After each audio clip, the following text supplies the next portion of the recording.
Ele tá dando como 1 minuto e 15 aqui faltando para a live, é Não, isso? mas vai começar antes aí. Vamos ficar atento a qualquer momento a gente vai começar a transmissão. Já estamos ao vivo, só estamos esperando o YouTube atualizar Dando aqui. como 1 minuto e Tá, 15 aqui já estamos faltando para a transmitindo. live, é Não, não, isso? já Não, mas estamos vai começar transmitindo. antes aí. Já, Vamos ficar já dá o atento a refresh que a gente qualquer já está momento a gente vai... transmitindo.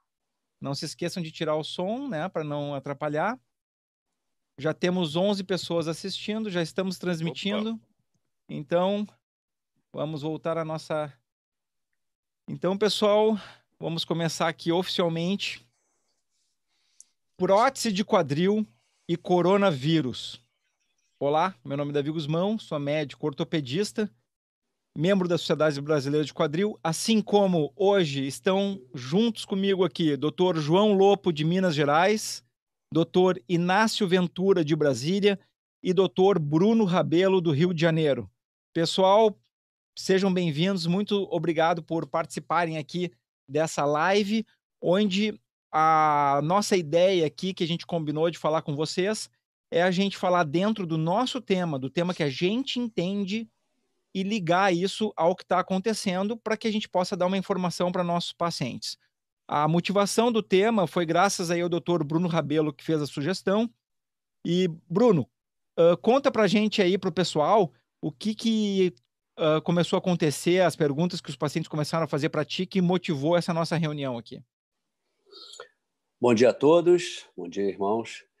Na verdade, o que acontece é que a gente, no Rio de Janeiro, principalmente, está vivendo esse período de quarentena, está sendo muito difícil nos hospitais, e a gente cessou os atendimentos, né, de consultório, atendimentos para pacientes ambulatoriais, e muitos pacientes começaram a mandar pelo WhatsApp ou via redes sociais a pergunta: poxa, eu tenho prótese de quadril. O que essa infecção que está sendo, essa pandemia, pode causar? Pode levar de malefício ou pode causar de uma infecção na minha prótese, enfim. Então, eu achei bastante interessante, porque a nossa ideia aqui, obviamente, vai ser acalmar as pessoas, né? Orientar de forma adequada como proceder agora nesse momento aí de pandemia, né? Eu achei bem interessante isso aí. Ótimo. Então, assim, essa motivação aí, todos nós achamos um tema que foi bem interessante, porque a gente orienta os pacientes, né? Se vocês têm uma prótese de quadril, então é importante vocês cuidarem com qualquer processo infeccioso, como ter as medidas profiláticas, né? Quando vai fazer alguma cirurgia ou algum procedimento dentário mais extenso, de usar um antibiótico como profilaxia para evitar que uma infecção viaje pela corrente sanguínea e vá parar na prótese. E aí, obviamente, veio aquela pergunta do paciente: bom, mas e o coronavírus? O que eu faço com isso, né? Então, eu achei que foi uma pergunta bem interessante aí. Eu vou deixar. Antes da gente entrar nesse tópico do vírus especificamente versus prótese, eu queria perguntar para vocês qual é a recomendação que vocês fazem para o paciente, se ele vai fazer uma cirurgia ou se ele vai fazer um procedimento dentário mais extenso. Como é que vocês recomendam para eles a profilaxia? Vou começar falando então, João Lopo, Belo Horizonte. O preparo básico, né, tirando até essa situação de crise que nós estamos vivendo, sempre tem aquele screening que a gente faz de infecções com os exames de sangue, o exame de urina e o suave nasal também, né, que mais para detectar aí a presença ou não do estafilococcus. Havendo positividade para algum desses, então segue o tratamento. Caso não tenha, né, positividade, o exame de sangue, de urina e o suave nasal, eles todos estejam dentro da normalidade, é feito um banho de descontaminação com a clorexidina a 2%, durante 5 dias antes da cirurgia, 2 vezes ao dia. Desculpa te interromper, João, eu quis dizer o seguinte, a prevenção do paciente que já fez a prótese. Ah, sim. Vai fazer outro sim. procedimento Que ele vai cirúrgico. fazer algum outro procedimento. Sim. Normalmente, o que faz vai ser direcionado para aquele procedimento que ele vai fazer, né? Ou relacionado à cavidade oral, ou alguma manipulação em vias urinárias, ou mesmo intestinal, então vai ser mais direcionado a isso. Aí vai de acordo com o germe que habita cada um desses locais, né? Normalmente, a boca é feita profilaxia com amoxicilina, né? Que são os germes mais comuns, são os gram-positivos. Se for alguma coisa relacionada a vias urinárias, tem que ter uma cobertura gram-negativos, né? Então é mais dentro dessa orientação mesmo.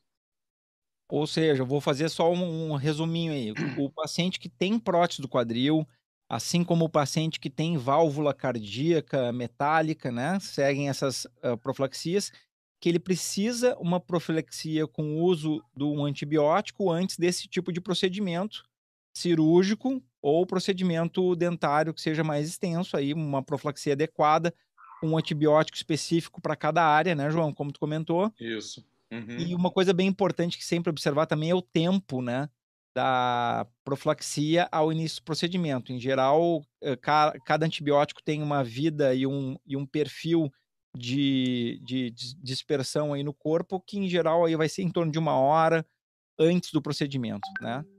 Uhum. É uma coisa que eu acho bastante interessante a gente sempre falar, quando a gente fala sobre infecção, porque a gente sabe as consequências disso aí. Todo paciente que tem uma prótese de quadril, que tem um implante metálico, prótese de joelho, enfim, o que seja, tem que ter muito cuidado com as infecções de pele. Então, recentemente, eu tive um paciente que me mandou uma foto com uma vermelhidão na perna de pós-operatório de 4 meses, e a gente já fica logo preocupado com infecções de pele superficiais, como, por exemplo, a erisipela. Orientações das manipulações nas mulheres, principalmente, na manicure, ter muito cuidado com aquelas infecções de unha, né? Porque isso pode levar a um processo infeccioso, ter uma porta de entrada ali, como o Gusmão estava colocando, e disseminar pelo corpo. Teve um vídeo recente do Inácio, né, colocando a manutenção do exercício físico, uma dieta equilibrada, de ter uma imunidade boa, para a gente justamente ter uma barreira do nosso organismo para tentar conter essas infecções que podem ocorrer, né?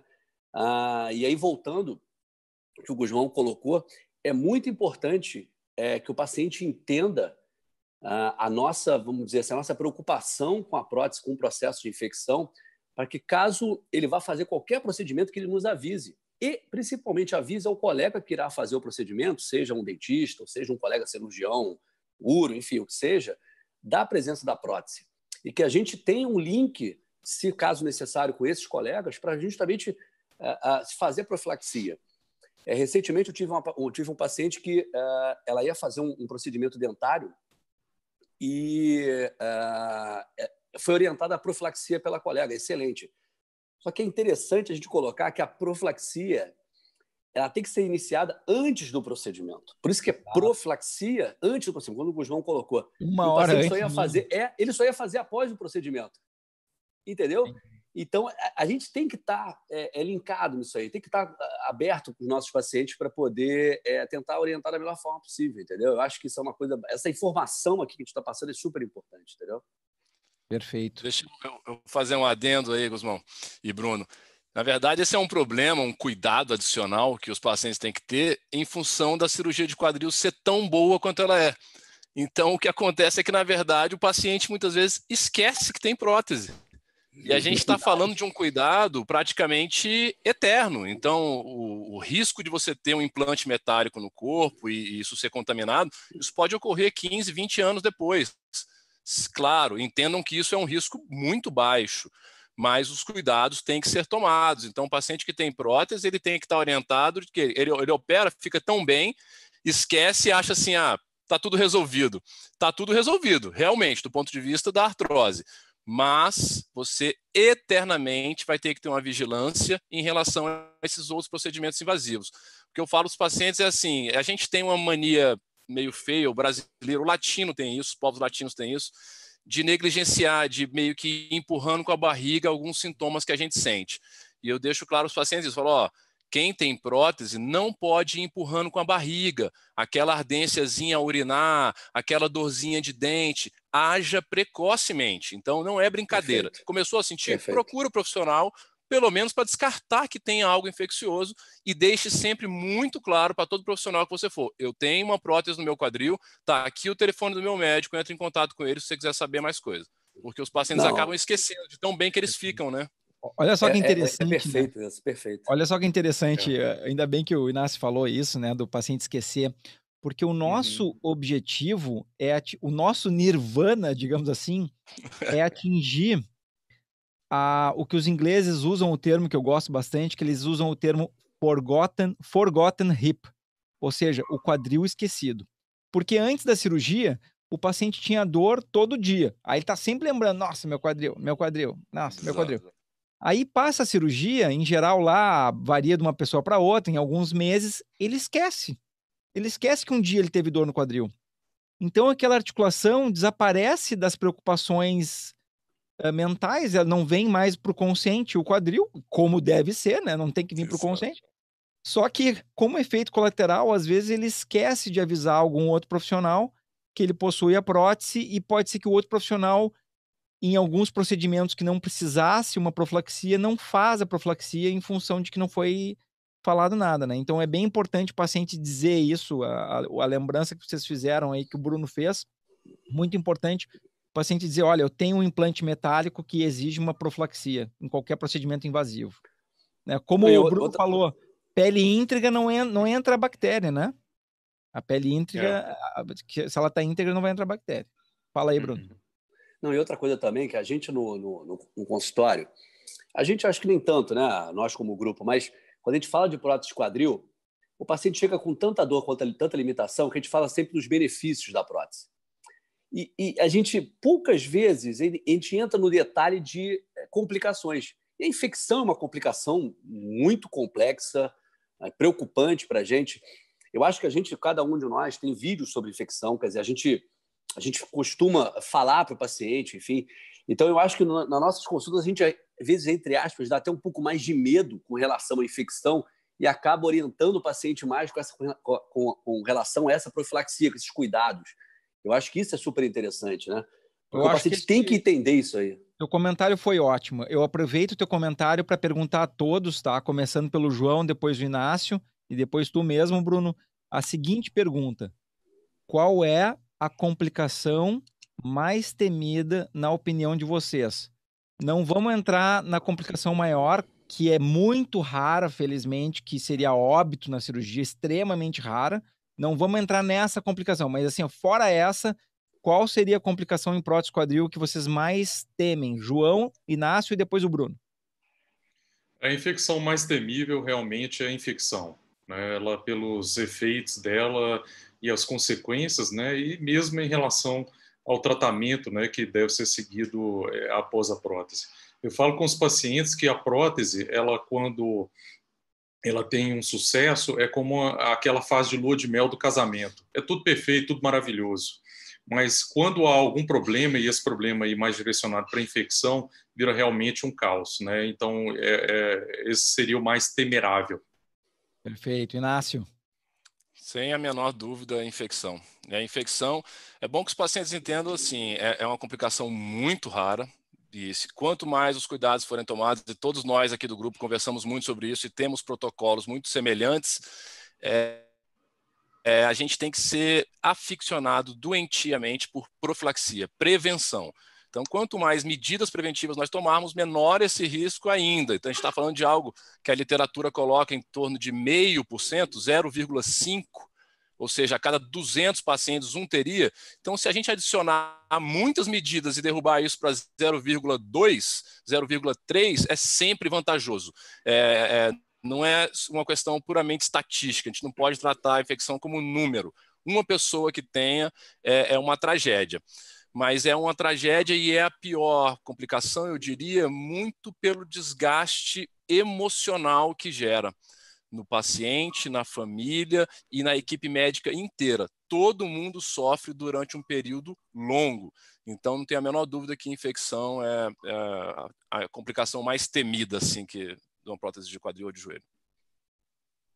Isso aí. Perfeito. Eu sempre falo com o paciente que a gente tem 4 possíveis complicações que são preocupantes para a gente. Infecção, eu sempre começo com ela, com certeza concordo com os colegas. Infecção, luxação, que é a prótese sair do lugar, trombose, porque tem os seus riscos maiores, e lesão neurovascular, lesão de nervos e vasos. Mas infecção, com certeza. Eu vou fazer eu sempre gosto de botar a prática, né? Nós somos cirurgiões, né? E a gente bota na prática. Na segunda-feira, eu estava no HTO, eu atendi uma paciente, 68 anos, prótese de quadril há 4 meses, com forgotten hip, ela já não sente mais nada, feliz, tranquila. Há um mês e pouco, o netinho dela sentou, pulou sobre a perna dela e caiu, meio que despencou ali, fez um hematoma na região. Esse hematoma fez uma coleção, olha a história, esse hematoma fez uma coleção, ficou líquido ali, isso ficou naquela região, começou a inflamar aquela região, fez uma fístula, quer dizer, uma abertura, um contato da área interna com a área externa. Esse hematoma, então, infectou e agora atingiu a prótese. Nossa, então, é uma paciente que tem um pós-operatório perfeito, sem dor, andando bem, olha para mim e fala assim, doutor, mas e agora? O que eu tenho que fazer isso aqui? E aí depois a gente pode começar a conversar sobre as consequências de uma infecção para o quadril. Né? O que eu indiquei para ela? Eu falei, olha, eu não tenho muito o que fazer. Você já tentou o antibiótico via oral, a coisa não evoluiu de forma satisfatória, o infectologista havia iniciado. Infelizmente, nós, como especialistas, nós vamos ter que intervir aí e tirar a sua prótese. Então, você imagina isso para um paciente. Por isso que eu digo, as consequências da infecção são absurdas, são muito complexas. O Inácio muito bem colocou. Olha aí, pessoal, um caso olha de infecção... quem está entrando. Olha, desculpa, Bruno. Olha aí. Essa é uma surpresa para vocês, uma surpresa para todos vocês e uma surpresa para o nosso público, tá? Deixa eu apresentar aqui nosso colega, Dr. Renato Cassol, infectologista, aparece na nossa reunião do grupo Meu Nada para trazer informação de qualidade para vocês. Porque aqui, ó, nós somos ortopedistas, a gente serra osso, né? A gente gosta de dar informação para quem entende. Grande presença. Muito obrigado por participar. Beleza. Olha só, pessoal, a todos. Doutor Renato, a dúvida aqui que o público começou a perguntar para o Bruno, em especial, ele notou essa pergunta, foi o seguinte. Doutor, eu tenho prótese do quadril. Eu sou um grupo de risco pelo coronavírus por ter uma prótese do quadril? E a outra pergunta é, pode o coronavírus ir na prótese do quadril? Ok. Boa pergunta. Não é grupo de risco para prótese quadril. O grupo de risco para o coronavírus é realmente o maior deles, a idade, certo? Então, entre 60 e 70 anos, 8% de letalidade. Lembrando que letalidade é número de óbitos por número de casos comprovados. E entre 70 e 80 anos, 14,8%. Fora isso, o resto são subgrupos bem específicos. Aí tem lá comorbidades, alguma coisa assim, mas o que pesa mesmo é a idade. E não acredito que o vírus vá poder se alojar na prótese do quadril. Quanto a isso, pode ficar tranquilo. Não é uma bactéria, não é uma bacteremia que pode fazer isso realmente. Né? Então, acho que quanto a essas dúvidas aí, fica tranquilo o nosso ouvinte aí que não tem problema não. Maravilha, doutor Renato. Eu quero saber a surpresa que eles tiveram aqui. Renato, eu vou dizer que foi surpresa e eu fiquei tranquilo, porque agora tem alguém que entende realmente de infecção aqui, pô. O Davizinho, como sempre, nos surpreendendo e mostrando a genialidade dele, né? Fantástico aí o Cassolito. Então, para explicar aqui, o Renato Cassol, né, para todo mundo, ele é um médico infectologista, que hoje todos os médicos infectologistas estão numa linha de frente nessas questões e ocorrem atualizações diárias sobre isso, né? Na quinta-feira, na quarta-feira a gente estava falando ao vivo no Instagram, eu e o Renato. Depois, na quinta-feira, ele deu entrevista no outro canal. Então, assim, ele está sempre se dispondo, assim, bastante para ajudar o maior grupo de pessoas a entender as informações aí para a gente poder lidar com essas alterações. Agora é o seguinte, eu já vou aproveitar que o Renato está presente, e é o seguinte, bom, quem tem prótese quadril não é um grupo de risco. O vírus não vai ter um tropismo, ele não vai se alojar na prótese. Ótimo, tá? Então a gente já fica mais tranquilo. Agora o seguinte, se der o azar de uma pessoa que tem prótese pegar o vírus e ter um desfecho desfavorável, precisar ir para uma UTI com as suas consequências secundárias do vírus ou relacionada a outras infecções que podem ocorrer em cima do vírus, isso pode ter alguma consequência para a próstata, doutor Renato? Acho que esse vai ser o menor dos problemas, né? Porque... Não, mas assim, é a dúvida que o pessoal tem. Então, eu entendo que, claro, o problema o número 1 é manter a pessoa viva. Porque, assim, ó, o paciente com SARS-CoV-2, né, o SARS-CoV-2, que é o COVID-19, quando vai para o UTI, é um paciente que está em SARA. E a letalidade dele é a mesma letalidade da SARA, né, que é uma resposta inflamatória pulmonar aguda, ou seja, é 50% de letalidade. Então, o simples fato de ter ido para a UTI, o desfecho é muito ruim. Não vai ter nenhuma influência com a prótese. Pode ficar tranquilo. Só talvez em exames de imagem, mas aí o exame de imagem de escolha para o pulmão enfim, não chega lá na próstata, então não teria problema nenhum. A preocupação primeira, obviamente, é manter a pessoa viva e respirando bem, sem sombra de dúvida, né? Deixa eu chamar a atenção de uma coisa aqui, Gusmão, que eu acho que aí junta os objetivos de todos os médicos, de todo o mundo agora no controle dessa pandemia, e nós e dos pacientes em relação à prótese. Uma coisa interessante de se observar, que o doutor Renato falou perfeitamente, é que o principal fator de risco é a idade. E isso coloca um grupo concomitante com os nossos pacientes de prótese, porque a imensa maioria dos pacientes que têm prótese de quadril são pacientes de idade mais avançada. Então, entendam que não tem relação nenhuma prótese com corona em termos de grupo de risco, mas idade avançada é um grupo que tem mais prótese de quadril, e idade avançada é um grupo de risco para o corona. Logo, a orientação que está sendo... a orientação que está sendo dada de se você não tem sintomas graves, não se exponha a riscos, não vá a um hospital, vale tanto para salvar a sua vida em relação ao corona, como para prevenir uma infecção eventual para a prótese, porque você vai se expor a riscos desnecessários de outras infecções, uma pneumonia ou qualquer outra coisa, que aí sim pode colocar em risco a sua prótese, além da sua vida, né? Então, você vê que os objetivos são comuns. Inácio. Perfeito, muito tem uma bom, correlação viu? aí. É isso aí. Só para deixar o Renato à vontade, se por acaso precisar sair, Renato, é só nos avisar aí. Sem preocupação. Eu tenho 5 minutos ainda. Tá. Deixa eu aproveitar então o Renato, posso fazer? Doutor João Lopo, fica à vontade. É uma pergunta aqui de um dos nossos ouvintes e é interessante e recorrente. Rafael Silveira Braga pergunta: tatuagem pode ser considerada uma porta de entrada de micro-organismos para a prótese? Devemos deixar de fazer tatuagem? Essa é uma pergunta bem frequente. Por favor, Renato. Muito boa pergunta. Eu não tinha ainda correlacionado. Boa pergunta mesmo, hein? Boa pergunta. Olha, o que eu vou dizer? Provavelmente não, a não ser que infecte a tatuagem, né? Então, tu teria o mesmo risco de uma erisipela, por exemplo, de sair uma bactéria dali, entrar na corrente sanguínea e grudar na prótese.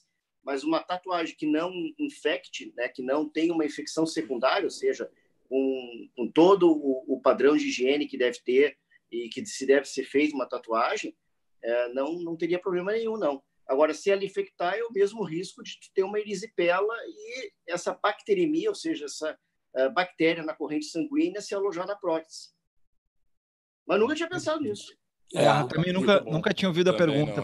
E a gente tem muitos pacientes que querem, e quando tem a cicatriz, né? Eles querem cobrir a cicatriz com uma tatuagem para ficar menos evidente. Enfim, é uma coisa bastante interessante, muito interessante. Bem interessante. Sim. Ótimo. Ô, doutor Renato. Uma outra pergunta aqui, só para fechar aí e aproveitar o Renato, que é uma pergunta da Alba Valeriab. Ela pergunta o seguinte: fiz uma prótese há 3 meses, ainda tenho risco de infecção? Sempre.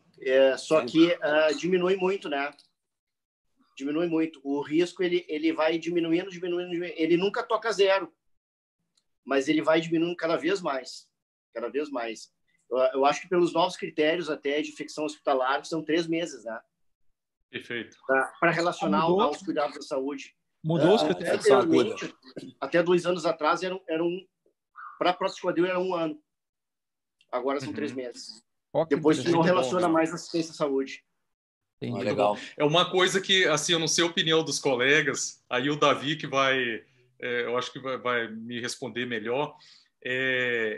Como que a recuperação, por exemplo, com a parte femoral cimentada, ela, não sei se vocês já notaram isso, mas tem uma diferença aí em termos disso, até de resposta com a cintilografia, do controle com a cintilografia. Alguém já observou isso?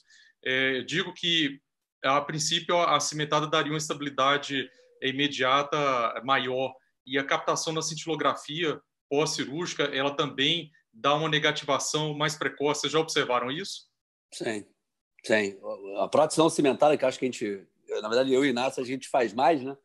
Às vezes eu pego paciente com, às vezes, quase perto de 2 anos, ainda com captação.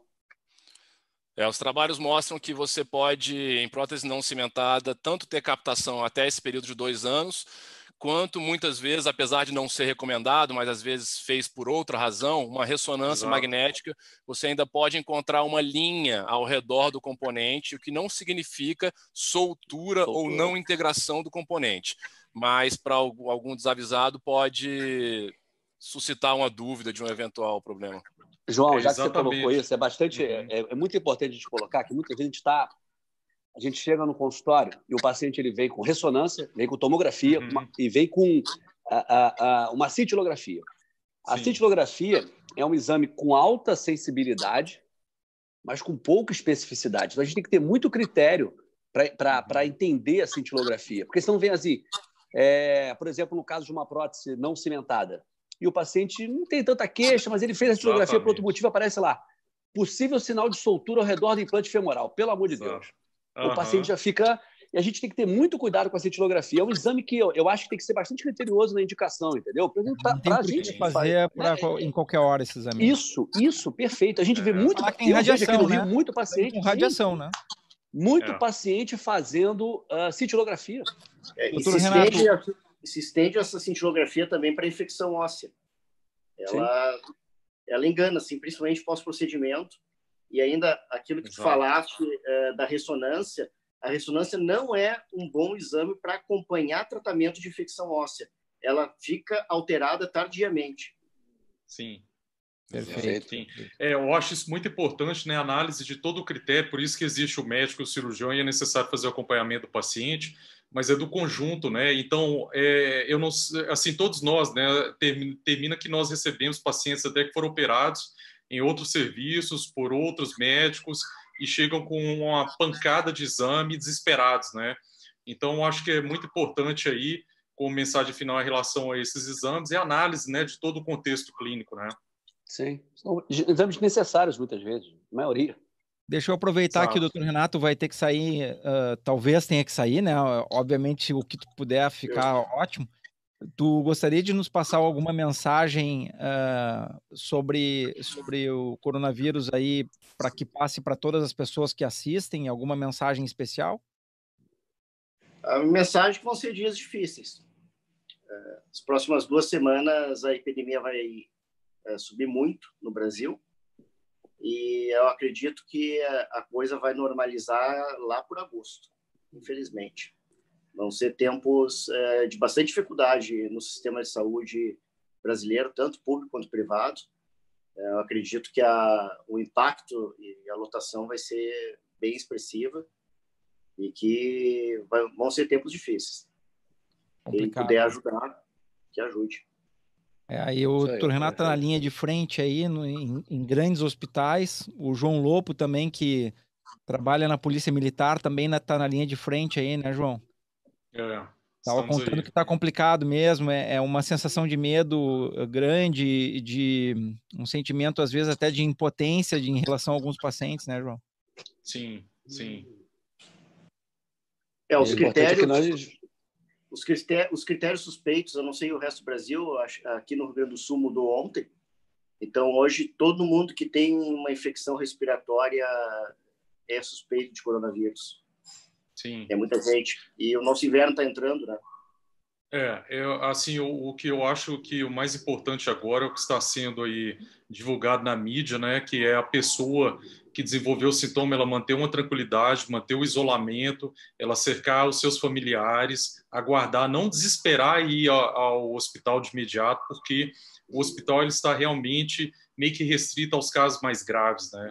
E se a pessoa ela tiver sintomas respiratórios, aí sim, eu falo de gravidade, né? Dificuldade respiratória, uso de musculatura acessória, confusão mental, aí esses sim são sinais que indicam a necessidade de ir ao hospital. Porque ele pode simplesmente estar só com uma influenza e ele vai no hospital, vai ter contato com outros pacientes e lá sim tem um espectro grande de germes, entre eles o Covid, aí ele pode se contaminar, né? Dentro do que tu falou, João, o Renato mesmo comentou na live, né, Renato? A maioria dos pacientes que estavam sendo testados, comenta o pessoal aí. A maioria dos pacientes estavam sendo testados para Covid?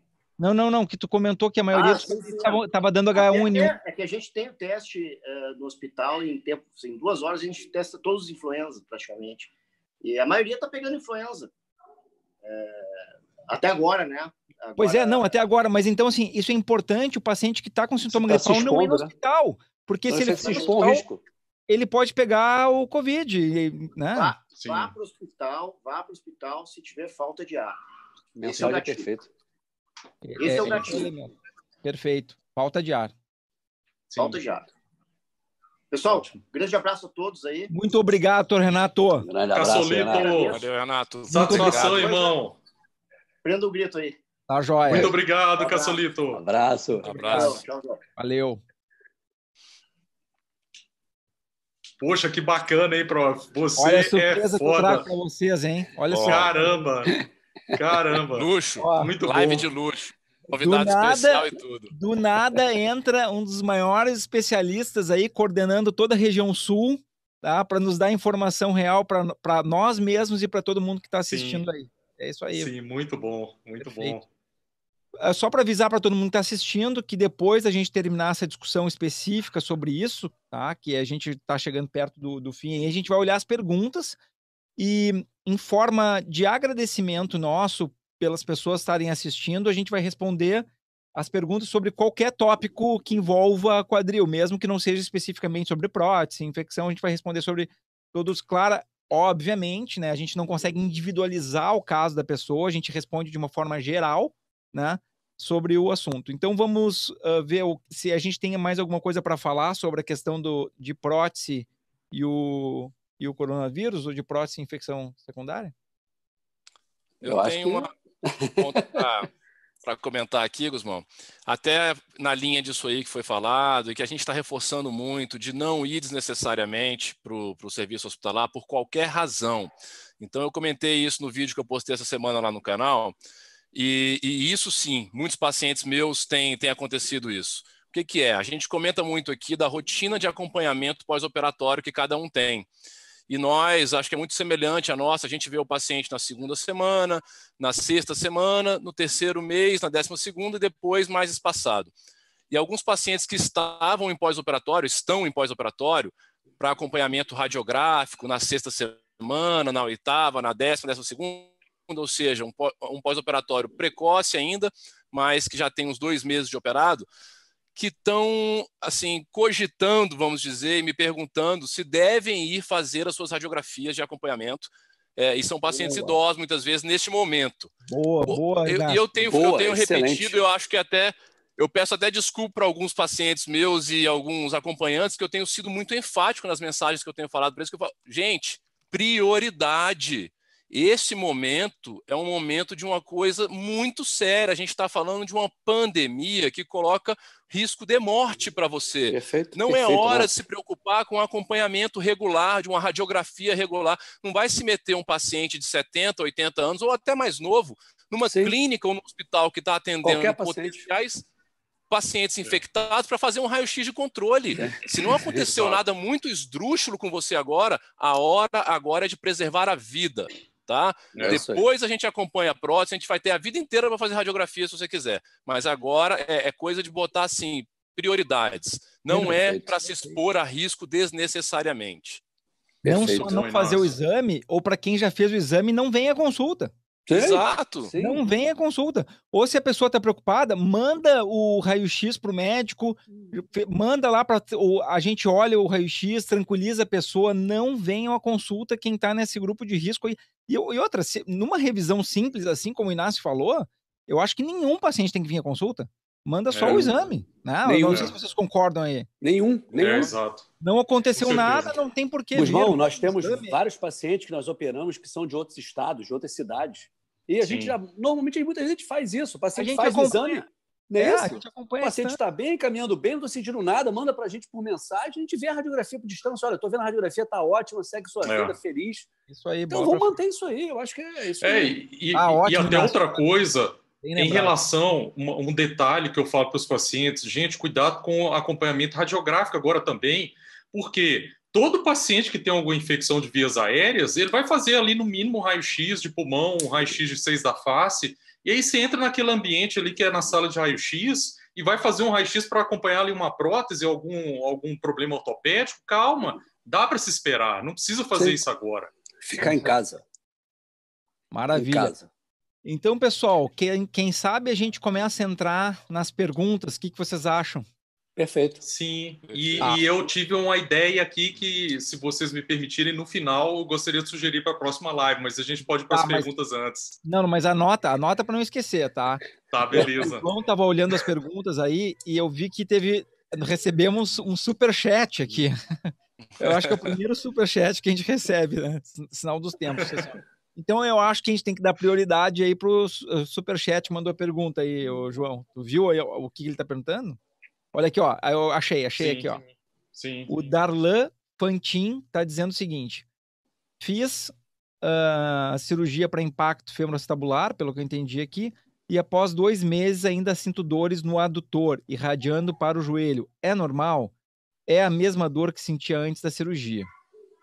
Eu vou passar aí, se algum de vocês quer começar a comentar.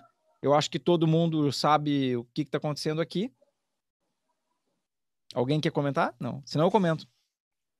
Então, assim... eu posso começar a comentar? Comenta aí, João. A gente tem que lembrar o seguinte, toda vez que a pessoa vai submeter um procedimento cirúrgico, ela vinha passando por um problema prévio, obviamente, né?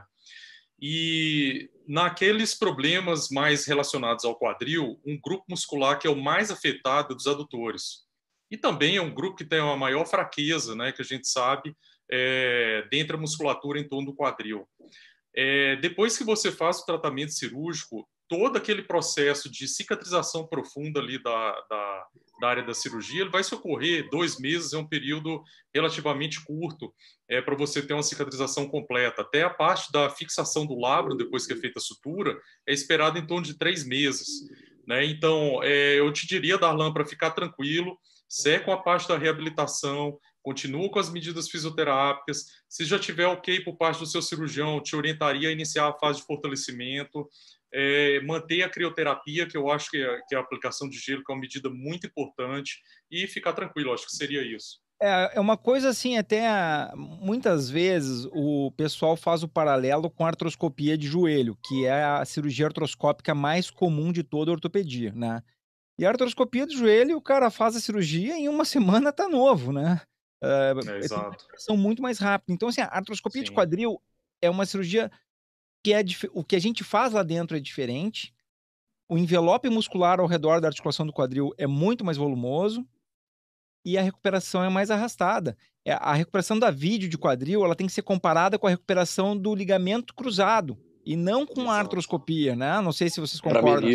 Sim, concordo plenamente. Exatamente, com certeza. A biomecânica é muito importante no quadril, né? Se a gente for pensar articulação e pensar adutor, abdutor, flexor, extensor, todo mundo trabalhando ali. Quando você tem uma alteração mecânica, mecânica dinâmica nessa articulação, essa musculatura, essas musculaturas, né, elas entram em atrito, que a gente chama de cadeias musculares. Né? Essas cadeias musculares elas começam a trabalhar de forma diferente. Isso altera várias outras coisas, altera tilt pélvico, altera a nossa lombar, altera a sífice pubiana e a musculatura que responde. A gente sempre fala, né, o músculo não é nosso, não é um inimigo, né? Ele apenas é um sinal que existe uma alteração biomecânica secundária aí, né? Assim, para quem tem convívio com outras pessoas que já operaram outras articulações, em termos de porte cirúrgico, a gente poderia colocar a cirurgia do quadril bem próximo aí com a do ligamento. E em termos de procedimento... Não, deixa claro, a cirurgia é de vídeo de quadril. De vídeo de quadril, bem próxima com a de ligamento do joelho.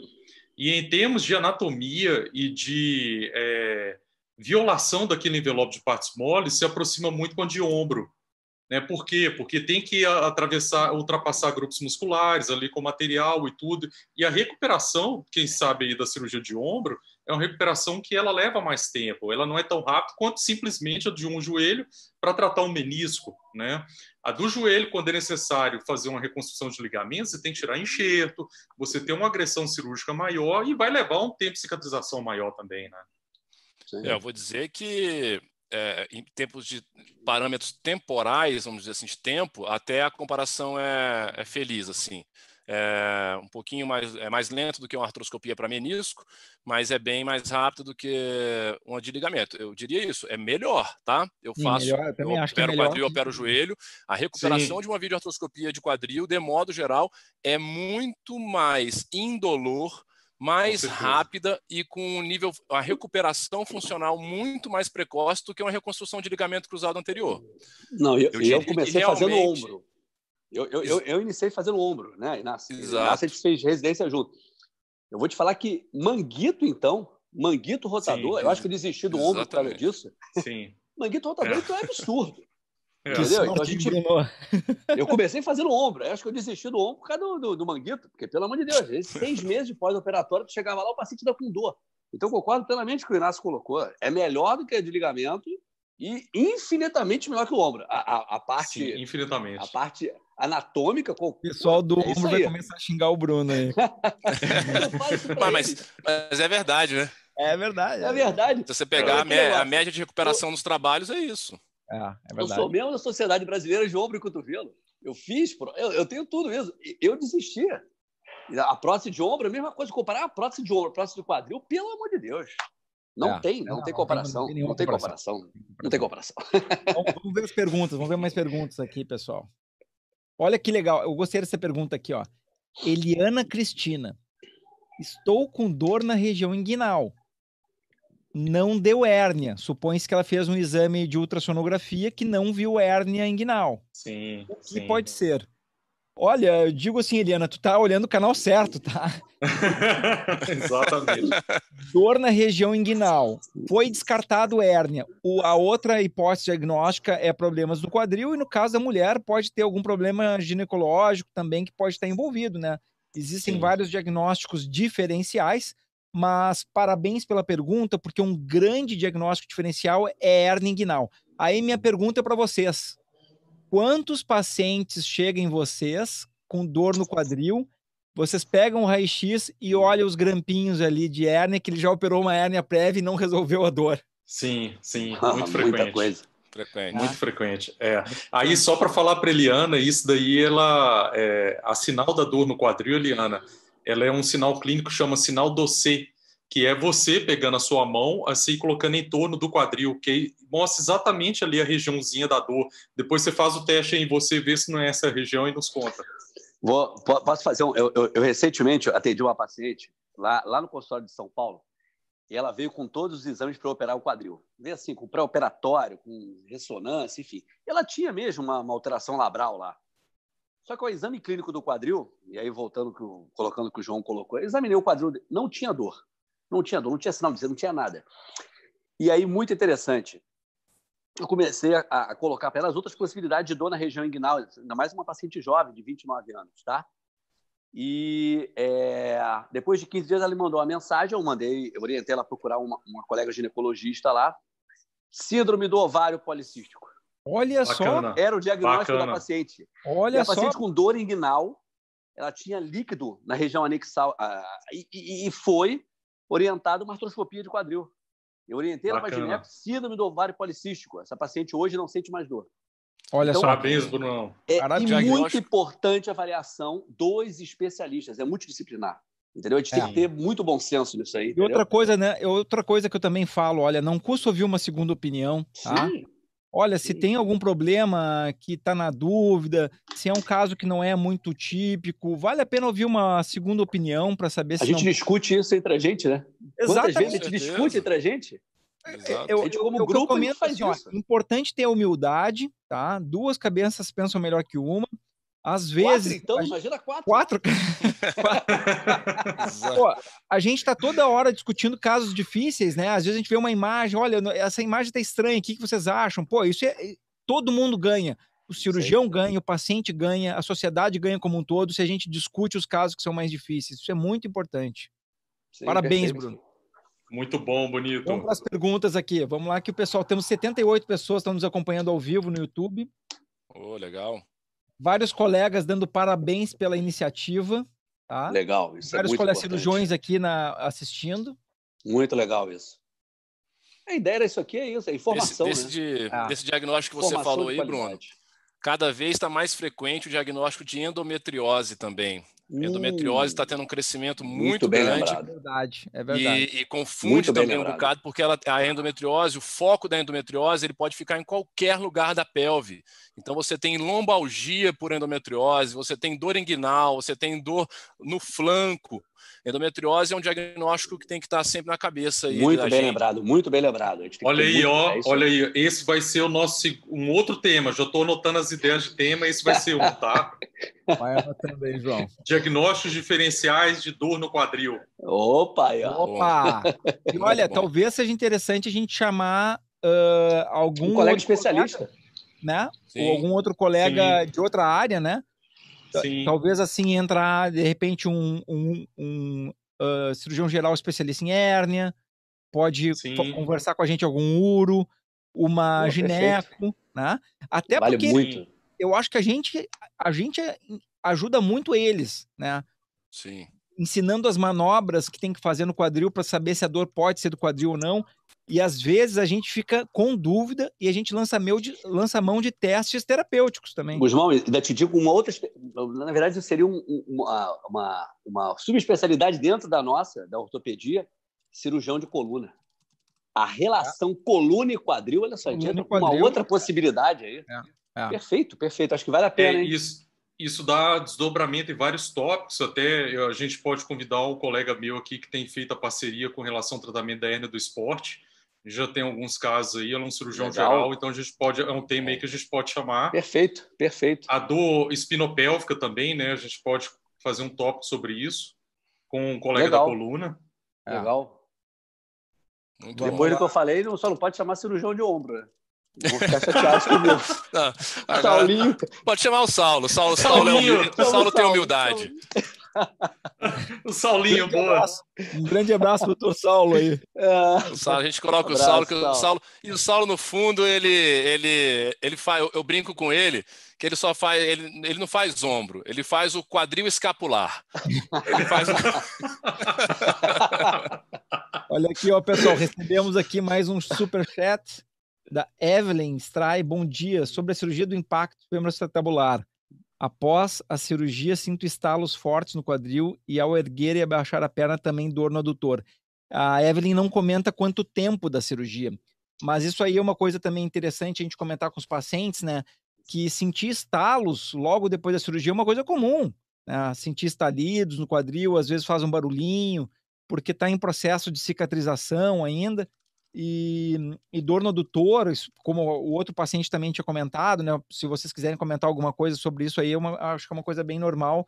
Claro que ela não fala o pós-operatório, quanto tempo aqui, né? Eu não sei se é 2 anos, 5 anos ou se é meses, né? Não tá especificado aqui. Eu gostaria de comentar o seguinte em relação a Evelyn. É importante a gente primeiro, ela falou que a dor, que o estalo ele vem aí, né, desde o pré-operatório, mas identificar qual que é a região do estalo, Evelyn. Se ele é mais para a região interna do quadril ou mais para a lateral do quadril, porque nós temos estalos diferentes no quadril. Exato. Um estalo mais para a parte interna do quadril, ela está mais relacionado principalmente ao ilio-psoas, que é um tendão que ele passa bem próximo da articulaçãozinha ali do quadril. E o ressalto mais externo, ele está mais associado à banda tibial, que é mais na região do trocânter, que é essa ponta aqui do osso que fica na lateral do quadril, tá? Isso que a gente palpa aqui na região do glúteo. Então é importante fazer essa diferenciação. Na maioria das vezes, depois que você faz o tratamento do impacto e passa pelo processo de reabilitação, o que mais resolve essa questão dos estalos é o fortalecimento, tá? Principalmente nas mulheres que já têm uma frouxidão ligamentar. Então, a parte de aumentar o tônus muscular vai levar também a uma questão de fortalecimento e de estabilização articular. Talvez esteja faltando isso aí. Tá, olha aqui vem uma pergunta aqui interessante, tá? Assim, eu vou falar a minha interpretação da pergunta dela, que não está tão claro, mas eu acho que eu sei o que ela quis dizer. A Grácia falou aqui, ó, bom dia, gostaria de saber sobre o uso da cartilagem de suínos no quadril. A aplicação é uma escolha do médico ou do paciente? Eu acho que ela está querendo se referir à membrana de colágeno. A membrana de colágeno, né? Então, aqui, vocês querem fazer algum comentário sobre a pergunta da Grácia? Eu acho que você aí é o mais indicado. Eu acho que você é o mais indicado. Tá, entendeu? Então assim, ó, é que a questão... quando eu comecei a falar sobre essa membrana, começaram a vir vários questionamentos. Bah, doutor, eu quero repetir minha cirurgia para colocar a membrana, não sei o quê. Então, assim, a membrana de cartilagem, a membrana de colágeno, tá, que nós temos, que é de origem suína, tem outra no mercado de origem equina, né, dos cavalos, ela é usada quando a gente tem um defeito de cartilagem completo, né? Então, assim, se a pessoa tem uma diminuição da espessura da cartilagem ou tem um defeito muito pequenininho, então não tem por que usar essa membrana, tá? Agora, quando a gente olha na ressonância alguns sinais, como a presença de cistos, a falta da cartilagem em algum ponto, um grau de dano condral maior, é importante ter essa membrana disponível no momento da cirurgia, para caso a gente necessite usar, ela está disponível. Para explicar para o pessoal, essa membrana não fica no estoque no hospital. O representante da membrana, ele tem que levar a cada paciente a membrana lá no hospital, e ela só é levada ao hospital com a autorização do plano de saúde, ou se o paciente também deixa claro no hospital que ele vai pagar a membrana caso o plano não pague a membrana. Então, assim, em situações de suspeita, eu solicito a membrana sempre. Explico para o paciente, olha, no teu caso, eu estou pedindo essa membrana para que ela esteja disponível, e eu digo mais ou menos a probabilidade de necessidade de usar. Olha, eu acho que é muito provável ou pouco provável, né? A gente não tem a certeza absoluta até olhar no momento da cirurgia. Então, respondendo a Grácia, olha, Grácia, se um paciente pede para colocar membrana e não tem defeito na cartilagem, ele vai estar se prejudicando, entendeu? Não vai estar ajudando. Nossa. Então, ela tem que ser uma decisão médica de colocar a membrana técnica, ali, muito bem criteriosa. Isso aí. Então, tendo o defeito e o médico sabendo usar a membrana, que é outra coisa que é importante, a gente sabe que é difícil de usar essa membrana. Então, assim, a pessoa tem que saber usar e também tem que ter a necessidade de usar, né? As duas coisas, né, pessoal? Perfeito, é isso aí. Muito bom, bacana. A indicação isso é muito baseado, tem um paradoxozinho que é a revisão de prótese quadril. Quando a gente começa a ver sinais de afrouxamento, de desgaste da prótese, a indicação é médica. Entendeu? Então, o paciente não decide como a prótese primária. Doutor, eu estou com muita dor, minha limitação, qualidade de vida ruim. A indicação da prótese primária, que a gente faz a primeira vez, na maioria dos casos é do paciente. É o paciente que define o momento. Na revisão, não. Assim como o uso da membrana, uma indicação técnica, uma indicação criteriosa. E aí vem da gente. Fala a tua famosa frase sobre isso, Bruno. Ah, meu irmão, na prótese quadril, com desgaste, o tempo é osso.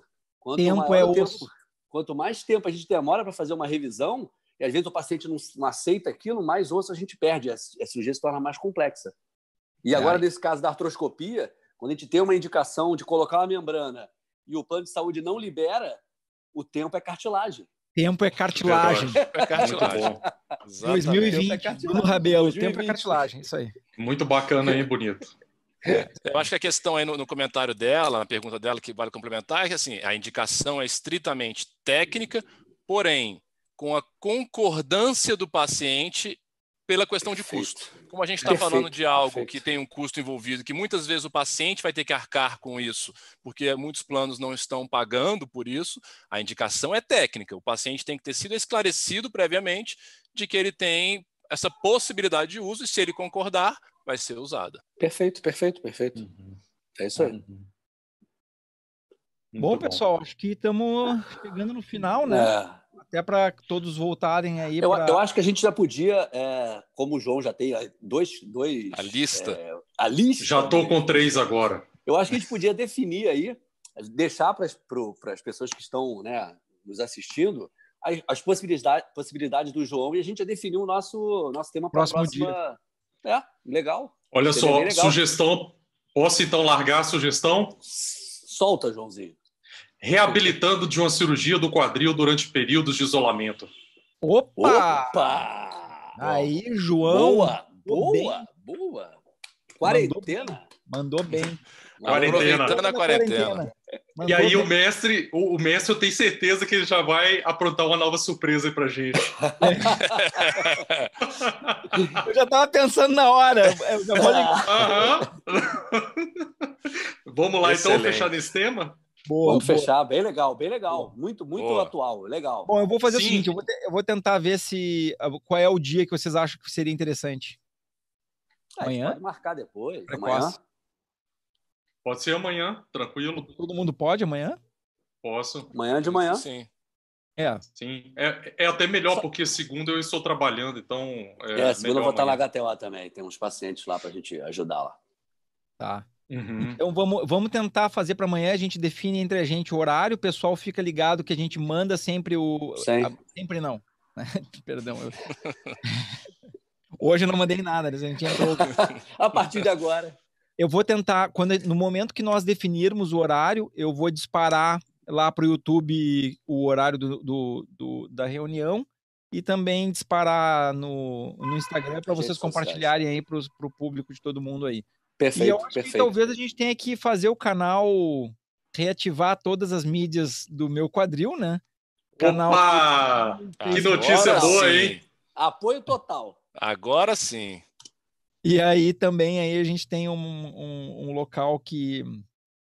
Eu não sei se a gente consegue transmitir para vários canais ao mesmo tempo. Isso aí é uma pergunta que eu vou ter que tentar pesquisar, porque poderia transmitir para o canal do meu quadril e ao mesmo tempo transmitir para todo o canal de todos vocês. Sim. Nossa, legal. Seria maravilhoso, né? Legal. Eu não sei se consegue fazer isso aí. É contigo. Legal. Se alguém que estiver assistindo, você é o mestre nisso. Se alguém que estiver assistindo aí quiser nos dar essa informação. Eu acho que consegue. Talvez eu precise de mais um computador, mas eu acho que consegue. Eu sei que estrutura de tecnologia não é problema para você. Tecnologia Alien é com o Davi. Com o Davi. Eu tô com 3 aqui ao redor, talvez precise mais um. Só porque tem 3, né? Então, assim... Então tá, pessoal, então mais uma vez assim um agradecimento especial e eu quero que cada um de vocês digam os seus handles, né? Aonde que acha vocês nas mídias sociais, Instagram, site, YouTube, Facebook, falem aonde acha vocês e aonde que vocês estão, onde é que vocês trabalham. Por favor, Inácio primeiro. Bom, eu trabalho aqui em Brasília, consultório aqui em Brasília e me acha em todas as redes sociais, Facebook, Instagram, com @dr.InácioVentura e no meu canal aqui do YouTube também, Dr. Inácio Ventura, quadril e joelho, um bocado de vídeo lá também para o pessoal acompanhar. Beleza. Doutor João? Pelo site drjoaolopo.com. E as mídias sociais? Eu sou ruim nisso. Deixa só o site que eu tenho que pesquisar como é que faz. O que eu tenho que prometer pra gente, porque é o seguinte, tu é um profissional excelente e tu não pode privar a população da tua informação. Exatamente. Então tem que prometer pra gente que tu vai dar uma trabalhada nisso aí. Eu vou fazer isso, tá? Eu vou anotar tudo direitinho. Tá? Tu ajuda muito a gente aí em Minas Gerais. Então, doutor João Lopo trabalha em Belo Horizonte, Minas Gerais. Doutor Bruno Rabelo. Rio de Janeiro, Carioca. Consultório Leblon na Barra. Chefio HTO. Serviço de quadril lá, com muita honra, muito prazer. E nas mídias sociais, doutor Bruno Rabelo. E o meu site, brunorabelo.com.br. E é isso. E meu quadril, se Deus quiser, e período curto aí, reativado. E lembrando que o Dr. Bruno Rabelo também atende em São Paulo. Em breve... Sim, esse período de quarentena, até esqueci de São Paulo. A gente não sabe se... Não está no bom momento, vai demorar, né? Agora, né? Quanto tempo vai demorar. O Dr. Inácio Ventura, em breve, vai começar em São Paulo também. Perfeito. É um spoiler? Segundo é um spoiler. Spoiler aí, spoiler. Mas é o que tudo indica, é isso. Se o Corona deixar aí no segundo semestre, agenda em São Paulo também. Coisa linda. Opa, lindo, Inácio. Daqui a pouco o Joãozinho lá com a gente também, olha só. Meu Deus. Estamos nesse plano, Isso aí. Claro. A gente conversou nisso. Eu fui lá para Minas Gerais e falei pro João bastante. Se lembra da nossa primeira conversa sobre isso? Quando a gente fechou, que a gente ia atender em São Paulo? Que você falou, pô, imagina daqui a pouco o Inácio, o João, todo mundo. Formar o grupo lá. Até o final do ano, certo. Deus quiser. Deus quiser. Opa! Isso aí. Bom, pessoal, e a mim vocês já conhecem, porque estão assistindo aqui no canal, Davi Guzmão. Acham Davi Guzmão em todas as mídias, também atendendo em Porto Alegre e São Paulo. Agradecemos muitíssimo a presença de vocês aqui. Assim que a gente definir o próximo horário, a gente manda para vocês o horário que vai ser a reunião e o provável tema. E um grande abraço a todos. Pessoal, vou encerrar a transmissão aqui em breve. Muito obrigado a todos. Beijo. Vamos ter as perguntas aí. Grande abraço. Beijo no coração de todos. Fiquem com Deus. Mais. Beijo a todos. Obrigado, um abraço e uma fiquem em casa. Cotoveladinha a todos. Uma cotoveladinha a todos agora. De leve. Abração. Abração.